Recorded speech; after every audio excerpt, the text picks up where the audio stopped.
Namaskar students. So in this lecture we are going to discuss about the power in terms of symmetrical components. ठीक है. So हम power को कैसे represent कर सकते हैं in terms of symmetrical component, ये हम डिस्कस करेंगे. सबसे पहले अगर मैं बात करूँ so in a single phase system, so if we talk about a single phase system, a power can be represented by a power in a single phase is equal to nothing but active power plus J into reactive power. Okay, also we can represent it VI conjugate. Okay, same way if we talk about three phase power, that can be represented as S3 phase is equal to same P plus JQ, but here we are dealing with three phase. वो कौन से रहेंगे? VA into IA conjugate plus VB into IB conjugate plus VC into IC conjugate. Let's say this is equation number 1 and ये है equation number 2. ठीक है. सो ये हमने बात की जी. यहाँ पर VA, VB and VC are voltage to neutral at the terminal, and same your current IA, IB and IC. This is the current that is flowing in a system when there is a three line is connected. Okay. सो अगर इसको मैं matrix के form में represent करूँ, सो मैं apparent power S है उसको लिख सकता हूँ S is equal to my VA, VB and VC in multiplication with IA, IB, IC. ठीक है. सो इक्वेशन नंबर 2 है, उसको अगर मैं मैट्रिक्स के फॉर्म में रिप्रेजेंट करूँ तो ऐसे हम लिख सकते हैं. अब ये आप मैट्रिक्स मल्टीप्लिकेशन करोगे तो VA into IA conjugate, VB into IB conjugate plus VC into IC conjugate. Okay, so this will be the matrix representation of your equation number 2. ओके, where we can say T stands for or we can say this stands for, we are doing a conjugate term. Okay, now let us just take the transpose of this matrix. So what is the transpose of this? Let's say this is V transpose. So V transpose is nothing but VA, VB and VC. All the row element will be converted into the column element. Okay, so you just take the transpose. In that case that will be VA, VB and VC. ठीक है. और यहाँ पे हमारा IA, IB and IC conjugate as it is रहेगा. ठीक है. सो इसको मैं ऐसे लिख सकता हूँ that S is nothing but V transpose I conjugate. Okay, this is nothing but V transpose and I conjugate. Okay, अब आइडेंटिटीज़ याद कीजिए जो मैंने आपको करवाई थी जब हम सिमेट्रिकल कंपोनेंट्स के ट्रांसफॉर्मेशन सीख रहे थे. यहाँ पर मैं आपको फिर से बता रहा हूँ कि अगर आपके पास अनबैलेंस्ड वोल्टेज है, ठीक है, सो अनबैलेंस्ड वोल्टेज को अगर मैं VP से डिनोट करता हूँ, ठीक है, सो अनबैलेंस्ड वोल्टेज और सिमेट्रिकल कंपोनेंट्स में रिलेशन क्या रहेगा? We have to multiply it by transformation matrix. So VP is nothing but A into VS, same IP is nothing but A into IS. Now if you are interested to find the value of VS, okay, so from this we can write VS is equal to A inverse VP. Same from this we can write IS is equal to A inverse IP. Okay, now here we are having V and I. This is nothing but unbalanced phasor. VA, VB, VC, IA, IB, IC. So I am writing this is as VA transpose or nothing. This is V only. Okay, because VA, VB, VC are the component of this matrix. So V transpose and I conjugate. Okay, so this can be represented as VP and IP. Means unbalanced phasors. Now we are interested to convert this phasor into symmetrical components phasor. So how we can do this? So if we put this value VP is equal to A into VS in this equation, you can write A multiply by Vs whole transpose. Same, in place of IV we can write A into Is conjugate. ठीक है, तो ऐसा हम कर सकते हैं. अब हमें पता है that the reversal rule of the matrix algebra, that if we want to do the transpose of this term, that will be Vs transpose A transpose. ठीक है, ये आपको पता है कि भाई हमारे पास A मल्टीप्लाई B है and this A and B both are matrix and we are interested to find the transpose or inverse. तो उसमें क्या हम करते हैं, इसका ट्रांसपोज क्या होगा, B transpose multiply by A transpose. तो यहाँ पर A मल्टीप्लाई बाय B है तो यहाँ पर क्या हो जाएगा, B मल्टीप्लाई बाय है. सेम वे यहाँ पर हमने अप्लाई किया है. जब हम कॉन्जुगेट की बात करते हैं, ये क्या आएगा, A conjugate multiply by Is conjugate. ठीक है, तो ये वेरी स्ट्रेट फॉरवर्ड है. हमने सिर्फ इसकी वैल्यू रखी है. हमारे पास यहाँ पर Vp था, यहाँ पर Ip था, तो यहाँ से हमने उसकी वैल्यू रखी और सिंप्लीफिकेशन कर दिया.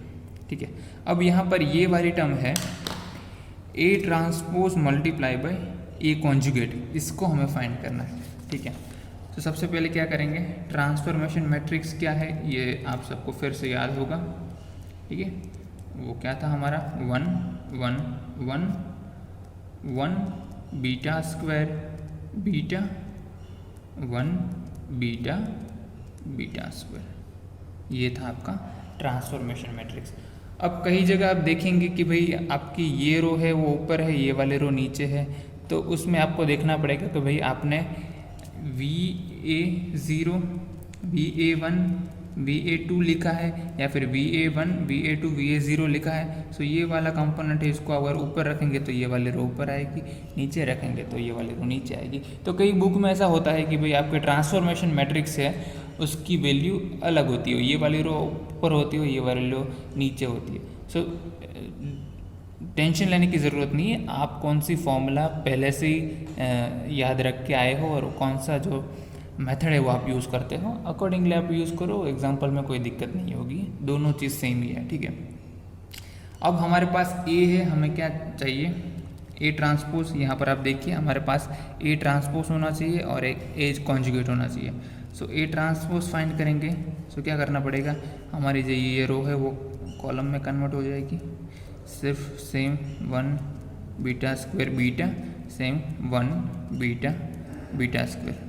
सो यहाँ पर आप देख सकते हैं कि आपका जो A ट्रांसपोज है that is nothing but your E only. ठीक है, इन दोनों के कंपोनेंट सेम ही रहेंगे, आप ट्रांसपोज करोगे फिर भी. ठीक है, दूसरी चीज़ हमें यहाँ पर फाइंड करनी है वो है A कॉन्जुगेट. तो A कॉन्जुगेट निकाल लेते हैं. तो हमारे पास A मैट्रिक्स तो है, इसका अगर हम कॉन्जुगेट करेंगे तो क्या आएगा, 1 का कॉन्जुगेट आएगा 1. ठीक है, सो ये 1 वाले एलिमेंट सारे सेम रहेंगे. अगर हमारे पास बीटा स्क्वायर है तो बीटा स्क्वायर का कॉन्जुगेट फाइंड करेंगे. ठीक है, और दूसरा एलिमेंट है बीटा. सो इन दोनों का कॉन्जुगेट फाइंड करके उसकी वैल्यू यहाँ पर रख देंगे. ठीक है, सो अगर हमारे पास बीटा है तो उसका कॉन्जुगेट करेंगे तो हमें मिलेगा बीटा स्क्वायर. अगर बीटा स्क्वायर है उसका कॉन्जुगेट फाइंड करेंगे तो मिलेगा बीटा. ठीक है, आप इजीली फाइंड कर सकते हैं. Beta is nothing but 1 at an angle 120 degree. ठीक है, और we can say e raise to j 120 degree. ठीक है, so e raise to 120 degree का कॉन्जुगेट हुआ e raise to minus j 120 degree. और इसे ऐसे भी लिख सकता हूँ e रेस टू 240 डिग्री, और इसे ऐसे भी लिख सकता हूँ e raise to j 120 degree square. तो ये क्या हो गया हमारा beta square only.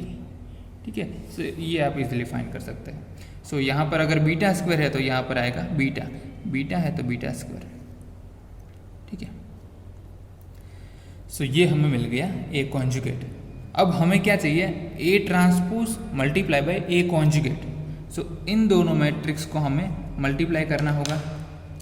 So if you do A transpose multiply by A conjugate, okay, so इन दोनों मैट्रिक्स को आप मल्टीप्लाई करेंगे, आपको जो मिलेगा वो डायरेक्टली मैं लिख रहा हूँ, आप कर सकते हैं मल्टीप्लिकेशन. सो इसकी पहले रो लीजिए, इसकी कॉलम, बाद में इसकी रो, ये कॉलम, ये रो, ये कॉलम, ये आपको 9 टाइम्स करना पड़ेगा. आपको सारे कंपोनेंट मिल जाएंगे. वो हो गए 3